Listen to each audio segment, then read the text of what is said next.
स्वागत है आप सबका आपके ही अपने YouTube channel the employment class में। आज हम लोग रीजनिंग के एक ऐसे पैटर्न को देखने वाले हैं जो बहुत आसान है। पढ़ाने के बाद आप बोलिएगा सर इसमें तो कोई दम ही नहीं है, बहुत आसान क्वेश्चन है। लेकिन ये क्वेश्चन जब आपको एग्जाम में पहली बार दिख जाएगा ना, तो अच्छे अच्छे 90% बच्चे का हाथ पांव फूल जाएगा। मतलब बच्चा इतना मासूम होगा कि उसको समझ ही में नहीं आएगा कि इस क्वेश्चन को शुरू कैसे करें। आप भी वीडियो को पॉज कीजिए। वीडियो को पॉज करने के बाद एक बार कोशिश कीजिए इस क्वेश्चन को बनाने का।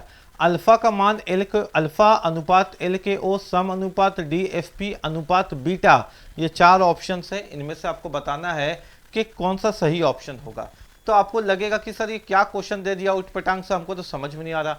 मेरी जिम्मेदारी है कि हम आपको क्वेश्चन को इतना आसान तरीके से सिखाएं कि दोबारा इस तरह का क्वेश्चन आपको लगे क्या है, ये सब क्वेश्चन मेरे पास रहता है, ऐसे ही बना लीजिएगा। ऐसे ही बनाना है, आसान तरीके से बनाना है, लेकिन सीखने के बाद, है ना। तो चलिए इसको सीखते हैं। अब बहुत ज़बरदस्त कॉन्सेप्ट से और बहुत आसान तरीके से एक तरीका हम आपको बताएंगे। और इस तरह का क्वेश्चन फिर जो ट्रेंडिंग क्वेश्चन है, जो वायरल क्वेश्चन है, जो एग्जाम में रीजनिंग में पूछा जा रहा है, आपसे दिक्कत नहीं होगा, आपसे बन जाएगा। तो चलिए शुरू करते हैं।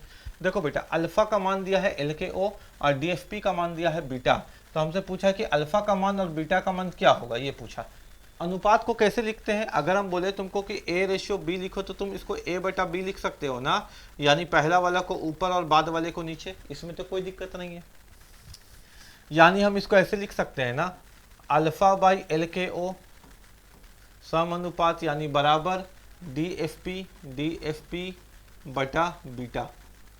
अब हमसे पूछा है कि अल्फा की जगह पे क्या आएगा और बीटा के जगह पे क्या आएगा। यही तो पूछा है ना बेटा, कि बताइए जरा कि अल्फा की जगह पे क्या आएगा और बीटा की जगह पे क्या आएगा।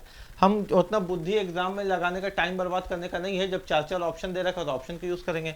देखते हैं कि अल्फा का मान अगर हम पी क्यू आर रखते हैं तो वैल्यू बैठता है कि नहीं। अगर हम अल्फा का वैल्यू पी क्यू आर रखते हैं तो वैल्यू बैठता है कि नहीं। तो देखो जरा, L M N O P, चार का अंतर। देखो ऐसे इसका नंबर रख लो ना। पी का वैल्यू होता है 16, क्यू का होता है कितना 17, आर का होता है 18 और एल होता है 12, के होता है 11 और ओ होता है 15। देखो 12 4 16, चार का अंतर, 11 और 17 6 का अंतर, 15 और 18 3 का अंतर। यानी बिल्कुल ये नहीं हो सकता है सर, क्योंकि पैटर्न सेम होना चाहिए था। ऐसा नहीं कि कहीं 4 का अंतर, कहीं 6 का अंतर, कहीं 3 का अंतर, ऐसा तो हो नहीं सकता। फिर समझेंगे कैसे? एक पैटर्न बनना चाहिए। अगर पैटर्न नहीं बना तो वो ऑप्शन हो ही नहीं सकता ना। यहाँ 4 का अंतर, यहाँ 6 का अंतर, यहाँ 3 का अंतर, ऐसा हो नहीं सकता। तो सर यहाँ पी क्यू आर तो हम लोग रख नहीं सके, ये बात तो कन्फर्म हो गया। तो कोई बात नहीं, ऑप्शन नंबर अब हम लोग बी देख लेते हैं कि ऑप्शन नंबर बी जो है, अल्फा का वैल्यू जे आई एम रख सकते हैं कि नहीं। जे आई एम, ठीक है, इसको देख लेते हैं।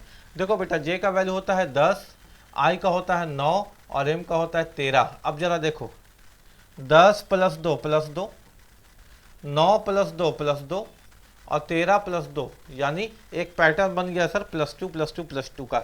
सर एक बार अच्छे से बताइए ना। हाँ हम बताते हैं ना अच्छे से, हमको तो तुम्हारा दिल का बात भी पढ़ लेते हैं कि तुम बोल रहे हो, एक बार अच्छे से बताइए। अल्फा पहले है ना बेटा, तो अल्फा पहले है तो अल्फा ऊपर होगा इसका 1 2 3 जगह में अल्फा होगा।